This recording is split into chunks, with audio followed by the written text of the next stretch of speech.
Hello, this is me, Erika Stahl from Hornstein. And this is Luca De Biase. Welcome to ReImagine Talks, the podcast to challenge the way we think. And today we are delighted to be here with Professor Marcin Napiórkowski to together explore the concept of narratives. Marcin Napiórkowski is a professor at the Department of Contemporary Culture at the University of Warsaw. He specializes in the analysis of narratives and in particular contemporary mythologies. He is the author of 6 books and a number of scientific and popular science articles on the subject.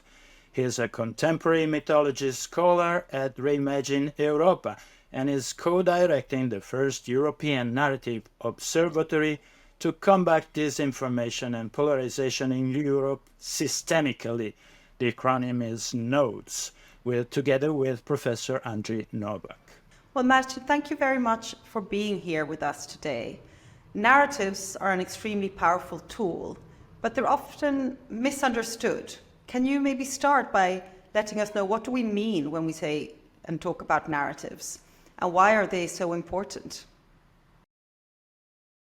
Let me tell you a story first. There was this teacher when we were in high school. He taught physics, and every single lesson he aimed to start with an experiment. So we experienced firsthand how gravity works or how friction transforms movement to heat. But sometimes doing an experiment was impossible. And then he would start with, let me tell you a story. Imagine you're so tiny that you can see electrons, or imagine you're traveling at the speed of light, or imagine you're trapped in a weird spaceship and you don't know which way you are moving. And the equations, the facts, and by the way, super difficult tests only came later, because he knew that the only real way to learn things and to be open to new facts is to experience things firsthand, or the second best option is to experience them through a story. And it's important for me that he taught physics. So this demonstrates that the common misconception about stories being contrary to facts and hard science is totally untrue, because this is the way we actually learn things. So there are many ways to define narratives, but first and foremost, they are the most natural and most effective way we learn new things, create communities, and communicate what's important for us. You mention always social media as a battleground for competing narratives. How is the role of narratives evolving in digital society? Moreover, digital platforms became primary channels for accessing information, and people learned how to use them to amplify some narratives. Do you see a relationship to the ongoing information crisis? So the interesting things with narratives, and this is why in my work I very often refer to social media, is that those stories are always entangled in the forms of communication that are accessible for a given community. If we imagine ourselves thousands of years back in time sitting together around a fire camp, the only available way of transmitting our stories, our mythologies, or ethical codes would be verbal, oral communication. And this is a very good example, because this limits the way how our stories can be created, stored, and shared. It's super easy to create an oral history, so the entrance threshold is very low.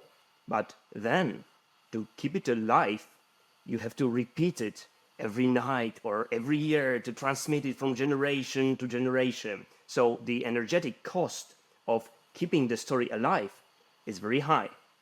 And the third important factor, for example, the range of the story is very limited. So we have like different dimensions here. The entrance threshold, the cost of sustaining narrative, the range of narrative. This is all determined by the medium which is available for people. Then, for example, writing enters the stage and everything changes. The range and the time that story can stay in the archive, for example, is almost unlimited. But on the other hand, the entrance threshold is much higher. You have to learn to write. You have to learn to read. You have to have some special social position, for example, to be able to create laws or to interpret even the sacred texts. And then, when we think about social media, a fascinating thing happens because they share qualities of both of these modes of transmission. So the entrance threshold is again super low. Everybody can say anything in social media, but the range is almost unlimited. It's global, and the energy cost of sustaining is actually negative because you have to put a lot of work to actually get rid of something in the internet. And this is why the stories are both lasting forever and very primordial, so we can still share and enjoy very, very old stories, but they also change and adapt with every media revolution. This is why it is so important to understand the dynamics of social media, because they are the natural environment in which information and disinformation spreads right now. This is really fascinating. So, do I understand correctly that narratives are not only vessels to help us transmit ideas and facts, but they also help us transmit deeper values, codes, and symbols that make us feel united with other people? How do narratives work in this social context? So, the interesting thing with narratives and values and community building is that it's not only content that works this way. Narratives are also forms or molds for social cohesion and for values. So when we analyze narratives, not only what happens and to whom is important, so the content of the story, but also the very fact that certain people share some narrative patterns. And actually, these patterns in my everyday work are very often more interesting and revealing that the content of the stories. This is something my mentor, Professor Andrzej Nowak, very often highlights, that we actually have a very limited number of universal stories, and all the beautiful landscapes of our songs, novels, TV series are actually created from these building blocks. So when we learn which building blocks are used by, for example, which sides of a very ardent debate, we could moderate the debate, reduce the polarization, and very often build bridges based on these values and shared stories. That is extraordinary. So, we live now in a highly fragmented world. We're seeing polarization grow all over the place. And do you think that this level of polarization, so coming back to what you were saying before, is an inherent feature of social media? What's the role of narratives in this ecosystem? And can you tell us a little bit more about this relationship? So, unfortunately, the current polarization we observe is definitely a product, or rather a byproduct of the social media, because the current dominating business model here is that they rely on advertisement, and they need to be very attention grabbing and even addictive to be effective. So the algorithm is not evil. It just looks for whatever grabs our attention, whatever makes people spend more time in social media. And it just so happens, it doesn't mean we are evil, that we're naturally fascinated by things that are antagonistic, that are dramatic, that have this tension. There was a group of very disturbing scientific papers published a bit over a month ago in both Nature and Science, and they all shared one interesting feature. So they demonstrated how actually the algorithms work. For example, by providing some group of users with a modified version of social media that just given all the information from the sources they were interested in random or chronological order. And what happened is that without these algorithms, people actually saw less polarizing content. They saw less violent content. But what happened was that they were much less interested in social media, and as a result, they spent much less time there. So the problem with social media currently is that we need to rethink or reimagine on a very deep level the way that they work and their business model, and to be aware that just like with the examples with oral communication and writing, the form of communication influences how we see world and what we think about other people who may be much more close and similar to us than we see them through the lenses of social media. So, Marcin, you work for nodes. Do you think that this kind of research project can help change the tendency to fragmentation and polarization in our society? So what I like best about NOS, which is the Narrative Observatory to Combat Disinformation in Europe systematically, is that we have this ambitious goal to create a complete map of narratives in public sphere in given areas. And we are not interested only in disinformation. We don't only track fake news. We also focus on political communication, mainstream media, scientific communication. So what we get as a result is a very broad map of different stories and different values that are either shared or not shared by these different groups and communities. And the work we've already done under the supervision of Professor Andrzej Nowak suggests that many of the narratives about climate are not really about climate. The climate change and energetic transformation are very often only props that are used to express very deep fears or hopes or ambitions on a very general level. And what was very fascinating for me when we started to discover this map was that a lot of these values and emotions are actually shared by both sides of the conflict. What does it mean? This means that maybe a large part of what we were doing as a part of informing about climate change, we've done wrong.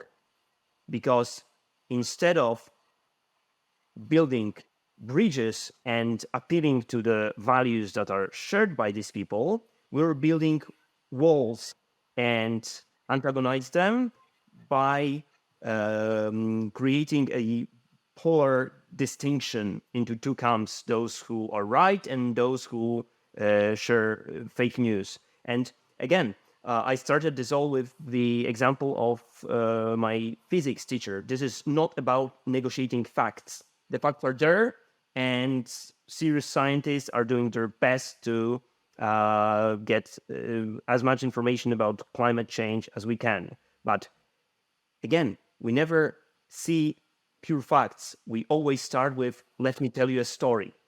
So the fascinating things about nodes is that we actually try to reverse this mechanism and to start with, let me hear your story.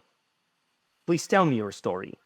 What is in there? What is important for you? And only by doing this, by listening, monitoring narratives, and trying to understand them, we will be able to see how is it possible that certain groups, certain people are still very prone to disinformation in the situation when we really have a lot of certain scientific facts on our side. Thank you, Marcin. You mentioned that people often mean things that are different from what they say. There has been a lot of talk about alternative facts. There's been a lot of talk about you don't understand me. Are you saying that narratives actually hide the real meaning and that narrative analysis can provide a kind of value-neutral key to help us communicate better, to help us bridge these gaps and taking examples of, what Nelson Mandela did in South Africa, use these insights to change the conversation in order to move towards an area that's more productive and less polarizing? Indeed. Andrzej Nowak loves the term narrative plausibility. So, as he explains it, we just look at a story and say, well, things like this happen or things like this never happen. So this makes certain forms of communication accessible or inaccessible to certain groups of people. And by listening carefully to those with whom we tend to disagree, we're not forced to abandon our values. We're not forced to negotiate facts. We're building a community of empathy, because this is the wonderful things about stories and narratives. So as my physics teacher knew, the experiments are great and it's great to experience things firsthand. But narratives, they give us even bigger power, because with narratives, we can relive the different scenarios and see the alternative costs. With narratives, we can see one scenario from different point of views, like in all those great novels and movies. And this enables us to build solidarity, to build empathy, but also to create strong fundaments for deliberative democracy, which will be not contradictory with evidence-based policy. We can have both. We can have non-negotiable facts and empathy to understand that certain people view them from different angles. And those things are not contradictory. Marcin, with the AI and the possibility that artificial intelligence generates a lot of content that goes with narratives that are manipulating or used for disinformation, will be more important to build new narratives or to have an audience that is able to decode narratives and from where they come from? Unfortunately, I'm not an expert in the field of AI, and I still wait to read this final book or listen to final podcast when some expert will finally explain me precisely what's the relationship between possible new narratives and AI. But I can share two intuitions here. So the first one is the way AI will influence our narrative landscape is much more complicated than just by producing new narratives. Because first and foremost, what we observe even now in nodes is that AI became a main topic that appeared in different areas. So let me give you an example here. For people who tend to believe in technological solutions of climate crisis, the development of new AI technologies was a final solution that we don't have to worry, because the new technology will come, and with the help of AI, we will definitely be able to solve this problem in 5 or 10 years. So maybe right now, we don't have to make drastic moves. This can be very dangerous and disturbing. On the other hand, we observe how people for whom the main narrative is that we need to resist a green dystopia, and that the whole climate thing, it's just an opportunity for strong people in Brussels, or in my case in Warsaw, to take control over every aspect of our life. For these people, AI is the final proof that they have so powerful tools that they will be able to manipulate everything. So I'm not an expert. I don't know what kind of narratives AI will be able to produce, but I already see that the AI itself became a key part of almost every narrative we analyze. And the second tiny thing is that when we identify this map of narratives, then with a larger group of researchers, we read thousands of articles to make sure that we didn't miss anything important. And almost every text that we read shares important parts from at least one narrative. So behind every text, there is this why, so the reason. And this makes the text meaningful and legible for a human. It works for every text unless it was written by AI.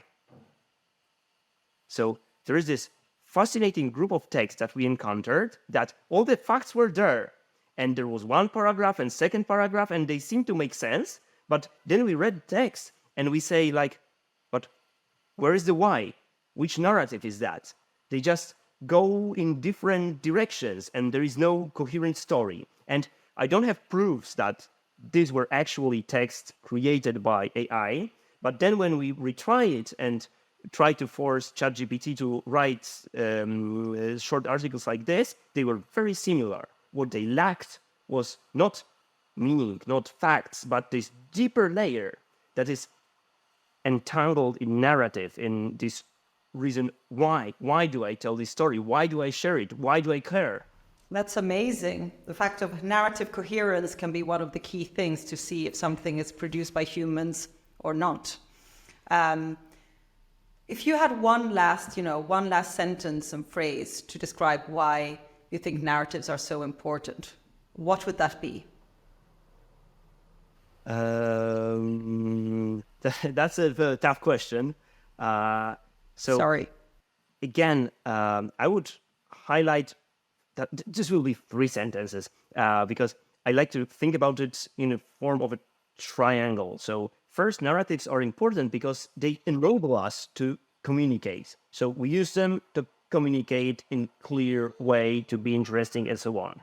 But second, they are a very powerful tool of listening. So we use narrative to understand other people and to build empathy. But when those two meet, there is a third new emergent quality that we are able to deliberate, to agree or disagree, or what is most interesting, we are able to rethink what we thought was true. We are able to rethink our own set of values and ideas. So what's most important about narratives is this triangle. We can speak, we can listen, and we can agree and disagree, but on deep, creative, positive level, not in a destructive, polarized way. That was a long sentence, sorry. Well, I was just going to say thank you very much, Marcin, for being here with us today and to sharing your insight and enormous expertise on the role of narratives, because I do think that in a world, as Manuel Castells always says, where perceived reality is reality, I think understanding how narratives work and using them to communicate better will probably be an essential part in this global world to protect our democracies, to protect collaboration, and to ensure that we have a happy future. Thank you very much, Eric and Luca. Thank you very much.